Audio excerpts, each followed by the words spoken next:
아나운서가 소개하고 아재가 분석하는 아이템. 와. 대표님 안녕하세요. 안녕하세요. 네, 5월 들어서 시장이 진짜 많이 또 빠졌잖아요. 그래도 그쵸. 최근에 조금씩 반등이 좀 들어오고 있는 것 같은데 아무래도 요즘 주식시장이 전반적으로 좀 지지부진하다 보니까 안전한 대형주에 좀 투자해보자 이런 의견도 지금 나오고 있거든요.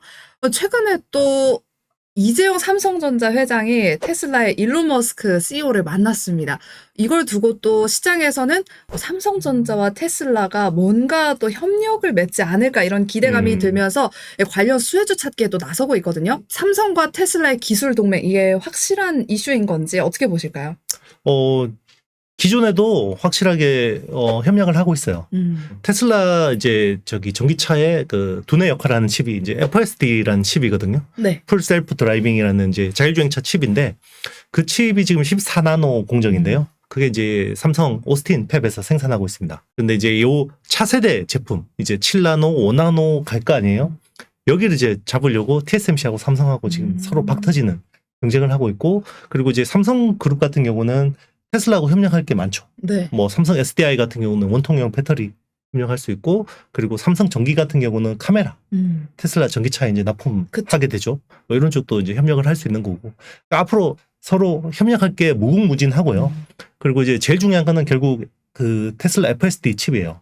왜냐면 지난 우리 그 모바일 혁명에서 삼성이 어떻게 보면 가장 잘했던 거는 애플 AP를 처음에 파운드리를 한 거고요. 가장 뼈아픈 거는 그걸 뺏긴 거예요. TSMC한테. 설계를 잘하는 업체를 뺏긴다라는 건요, 파운드리 업체 입장에서 굉장히 안 좋은 거예요. 손해죠. 네.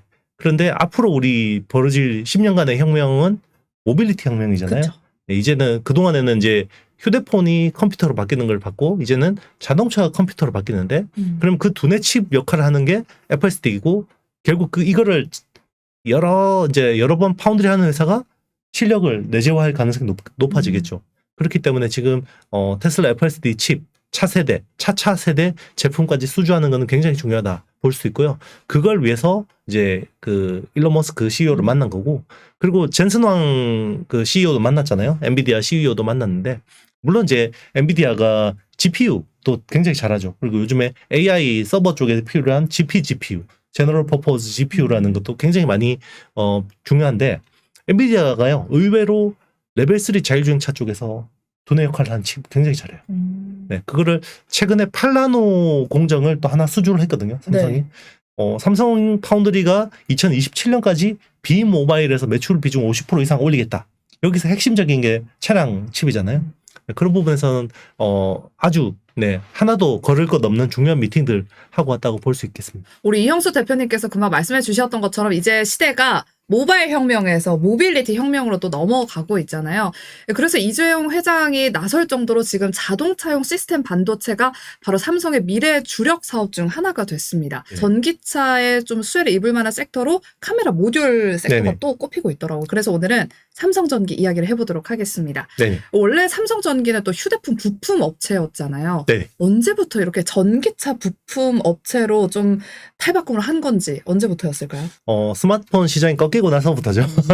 이 스마트폰 시장이 매년 성장하다가 네. 한 15억대를 이제 피크 아웃하고 지금은 이제 12억대 시장으로 쪼그라들었거든요. 그러면 이제 이게 산업 자체가 세츄레이션 되면 새로운 성장 동력을 찾아야 되죠. 그렇죠. 그 성장 동력 중에 하나가 이제 전기차, 자율주행차 쪽인 거죠. 왜냐하면 자율주행차 같은 경우는 그 센서 쪽에서 제일 중요한 게 카메라예요. 보통은 카메라하고 레이더하고 라이다 세 개를 이제 센서 퓨전으로 해서 많이 쓰긴 하는데, 네. 테슬라 같은 경우는 레이더, 라이다를 안 쓰겠다고 해서 카메라만 가지고 그걸 AI 머신러닝으로 해서 구현하겠다라고 했는데, 근데 저 궁금한 거 있어요. 네. 레이더랑 라이다가 뭐가 네. 달라요? 레이더는요 그냥 그 RF 주파수를 쏴서 우리 그 전투기 같은 게 멀리 있으면 이제 이게 주파수가 돌아오는 거 응. 보고, 이제 우리 박쥐가 이렇게 그죠? 이렇게 네, 주파수 오는 걸로 네, 이제 돌아오는 거리 걸로 측정하고. 네, 그렇죠. 이제 어디에 물체가 있다라는 걸 인식하는 거고, 네. 라이더는 빛을 쏘는 거예요.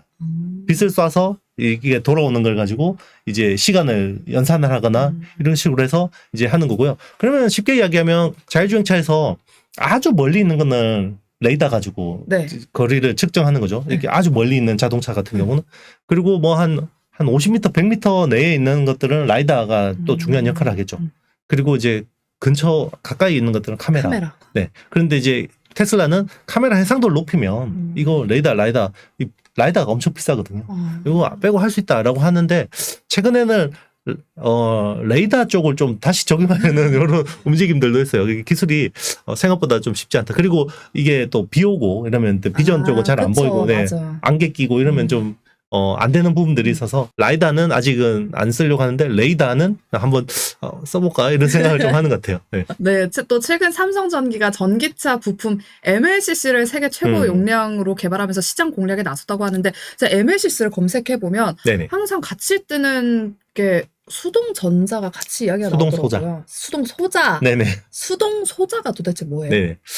그러면 이제 수동 소자도 있고 능동 소자는 또 뭐예요? 이렇게 물어볼 수도 있잖아요. 능동소자도 있어요? 네, 그렇죠. 우리 흔히 이야기하는 이제 반도체가 능동 소자예요.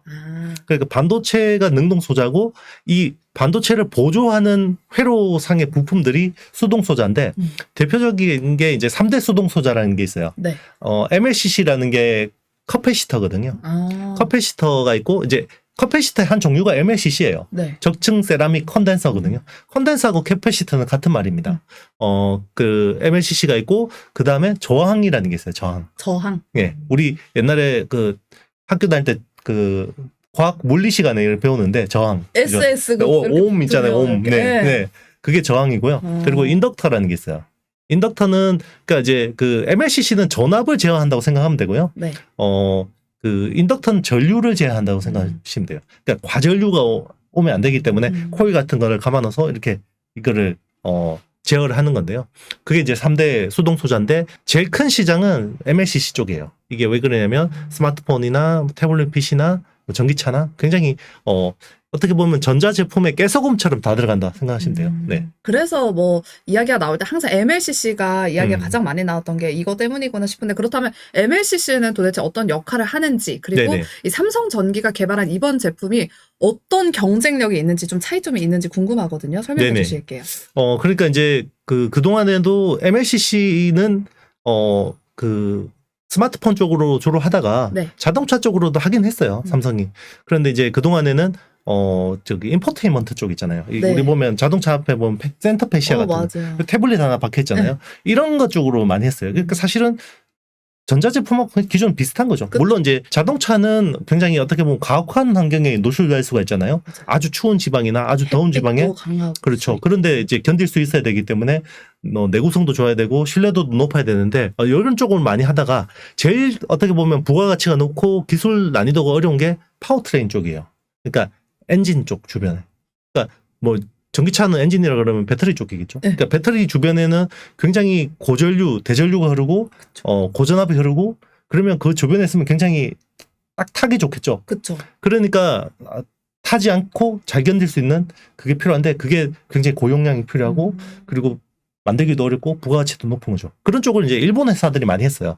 TDK나 무라타 같은 회사들이 워낙 잘했는데 이제 이쪽으로 좀 파워트레인 쪽으로도 막 진출하는 거죠. 이게 일반 전자제품용 MLCC 비해서 막 10배, 100배 비싸기도 해요.